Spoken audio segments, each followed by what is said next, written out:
এখানে আরও একটি গুরুত্বপূর্ণ বিষয়, যে বিষয়টি না বললেই নয়, কারণ এই বিষয়টি সম্পর্কে আমাদের অনেকে জানা নেই। আমরা অনেকেই ছোট থেকেই দেখে আসছি যে আমরা এই 10ই মুহররমের দিন আমাদের এলাকায় বা আমরা যে সমস্ত জায়গায় থাকি সে সমস্ত জায়গায় 10ই মুহররমে রোজা রাখা হয়। অনেকে রোজা রাখেন, বিশেষ করে যারা বাড়ির মহিলা তারা রোজা রাখেন। তো এই রোজা রাখার কারণ কি? আমরা ছোট থেকে বেশিরভাগ যেটা জেনে এসেছি, সবাই জানি যে এই রোজা রাখার বিশেষ কারণ হচ্ছে ইমাম হুসাইন রাদিয়াল্লাহু তাআলা আনহু বা ইমাম হুসাইন রাদিয়াল্লাহু তাআলা আনহুর শাহাদত বরণ বা কারবালার ময়দানের সাথে সম্পৃক্ত। অথচ আমরা হাদিস থেকে এগুলো কিছুই জানতে পারি না। কারণ কি? সেগুলো আমরা একটা একটা করে জানবো। চলুন, প্রথমত আমরা জানবো যে আমরা যে 10ই মুহররম রোজা রাখব, এই রোজা রাখাটা কোন বিষয়ের সাথে বা কোন ঘটনার সাথে সম্পৃক্ত। এটা কি ইমাম হোসাইনের মৃত্যুর সাথে বা শাহাদত বরণের সাথে সম্পৃক্ত, কারবালার যুদ্ধের সাথে সম্পৃক্ত, না অন্য কোনো বিষয়? হাদিস দ্বারা আমরা ইনশাআল্লাহ জানার চেষ্টা করব। যে হাদিসটি ইমাম মুসলিম রাহমাতুল্লাহ আলাইহি সহিহ মুসলিমের মধ্যে নিয়ে এসেছেন, হাদিসটি আব্দুল্লাহ ইবনে আব্বাস রাদিয়াল্লাহু তাআলা আনহু থেকে বর্ণিত।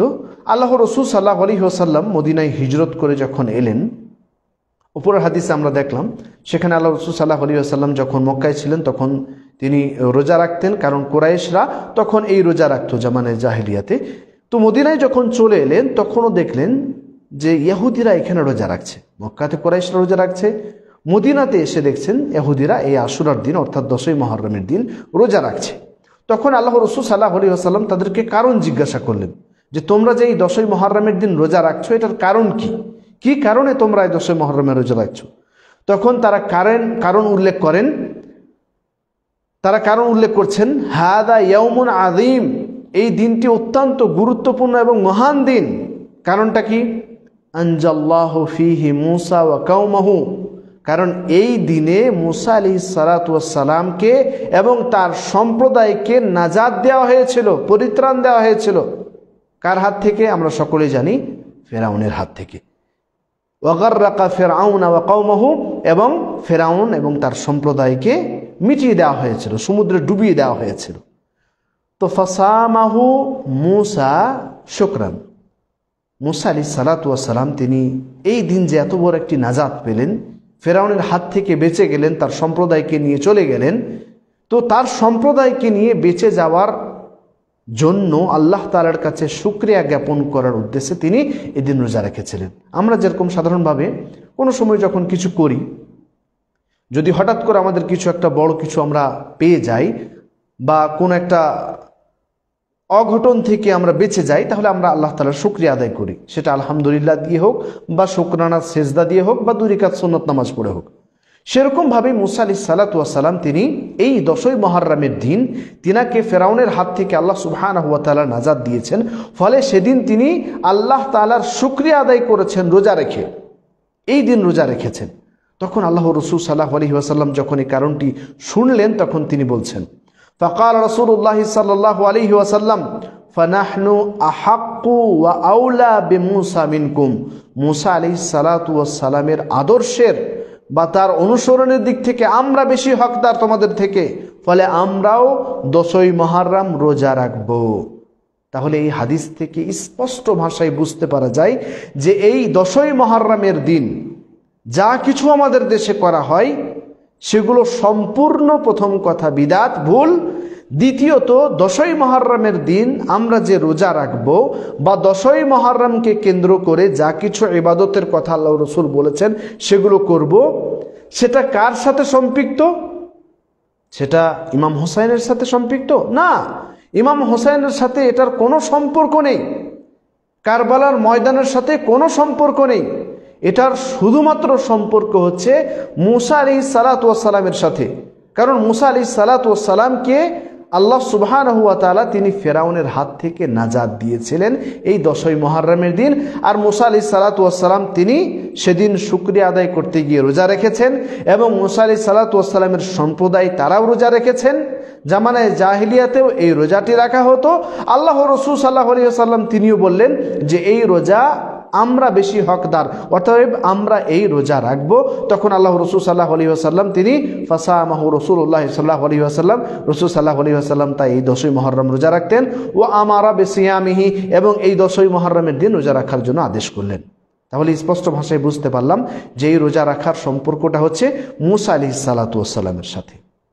দ্বিতীয়ত, এই রোজাটি মূসা আলাইহিস সালাতু ওয়াস সালামের সাথে সম্পৃক্ত হওয়ার আরও একটি বড় আমরা দলিল এখান থেকে পেয়ে যাই, যে আমরা সকলেই জানি যে আমাদের শরীয়ত কখন শেষ হয়ে গেছে বা শরীয়তের সমাপ্তি ঘটেছে কখন। আল্লাহ রসুল সাল্লাল্লাহু আলাইহি ওয়াসাল্লাম যেদিন মৃত্যুবরণ করেছেন সেদিন ওহী নাজিল হওয়া শেষ হয়ে গেছে, আর কোনোদিন নতুনভাবে কোনো শরীয়ত গড়বে না, নতুনভাবে কোনো বিধান নাজিল হবে না। আল্লাহ রসুল সাল্লাল্লাহু আলাইহি ওয়াসাল্লাম দুনিয়া থেকে বিদায় নিয়েছেন। তো দুনিয়া থেকে বিদায় নিয়ে নিলেন, তার মানে শরীয়ত সেখানেই শেষ হয়ে গেল। তারপরেও কোনো কি নতুনভাবে ওহী নাজিল হতে পারে? হতে পারে না। জানবো আমরা এইভাবে যে আল্লাহ রসুল সাল্লাল্লাহু আলাইহি ওয়াসাল্লাম তিনার মৃত্যু কখন হয়েছে, আর কারবালার ময়দান, যেই ময়দানের কথা আমাদের সমাজে বারবার প্রত্যেক বছর সমস্ত মুসলিমকে জানান দেওয়া হয়, রাস্তাঘাটে বল্লভ তালোয়ার নিয়ে, যেটা স্পষ্ট ইসলাম বিরোধী কাজ, সে কাজটি করে জানান দেওয়া হয় ছোট ছোট বাচ্চা থেকে নিয়ে সবাই আমরা এটাই জানি ছোট থেকে, যে 10ই মুহররম মানেই হচ্ছে কারবালার ময়দান, 10ই মুহররম মানেই হচ্ছে ইমাম হুসাইন রাদিয়াল্লাহু তাআলা আনহু শাহাদত।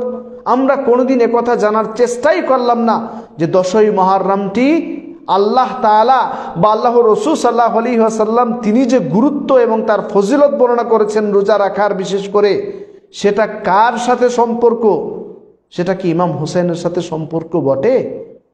ইমাম হুসাইনের সাথে সম্পর্ক নয়, বরং এটি মূসা আলাইহিস সালাতু ওয়াস সালামের সাথে সম্পৃক্ত। কারণ হচ্ছে ইমাম হুসাইন রাদিয়াল্লাহু তাআলা আনহুর জন্ম হয়েছিল 4th হিজরিতে, আর তার মৃত্যু হয়েছে কুফা নগরী, তার একটি নিকটবর্তী এলাকা, যেটা আমরা সকলেই জানি কারবালার ময়দান বা কারবালা। সে কারবালার জায়গায় তার মৃত্যু হয়েছে কখন? 61 হিজরিতে মৃত্যু হয়েছে। 61 হিজরিতে মৃত্যু হয়েছে। আল্লাহ রসুল সাল্লাল্লাহু আলাইহি ওয়াসাল্লাম সাল্লামের মৃত্যুর প্রায় 50 বছর পর মৃত্যু হলো। তাহলে এই রোজা বা 10ই মুহররমটা তার সাথে কিভাবে সম্পর্ক হলো? ইমাম হুসাইনের সাথে কিভাবে সম্পর্ক হলো? আল্লাহ রসুল সাল্লাল্লাহু আলাইহি ওয়াসাল্লাম তো এই কারবালার ঘটনার 50 বছর পূর্বেই তিনি দুনিয়া থেকে বিদায় নিয়েছেন, অর্থাৎ শরীয়ত বা শরীয়তের বিধান নাজিল হওয়া শেষ হয়ে গেছে। তাহলে 10ই মুহররম এটা আমরা এই দিনকে ফিক্স করে ইমাম হুসাইনের ঘটনার সাথে কিভাবে সম্পর্ক করি? ইমাম হুসাইনের সাথে কোনো সম্পর্ক নেই, কারণ আল্লাহ রসুল সাল্লাল্লাহু আলাইহি ওয়াসাল্লাম তিনি যেদিন দুনিয়া থেকে বিদায় নিয়েছেন সেদিনই আমাদের শরীয়ত শেষ হয়ে গেছে। আমরা ইসলাম বা পবিত্র কোরআন ও হাদিস থেকে যেটুকু জানতে পারি সেটা হচ্ছে এই মুহররম মাস মানেই হচ্ছে মূসা আলাইহিস সালাতু ওয়াস সালাম তিনি এদিন নাজাত পেয়েছিলেন ফেরাউনের হাত থেকে, যেটা স্পষ্ট সহিহ হাদিস দ্বারা বর্ণিত।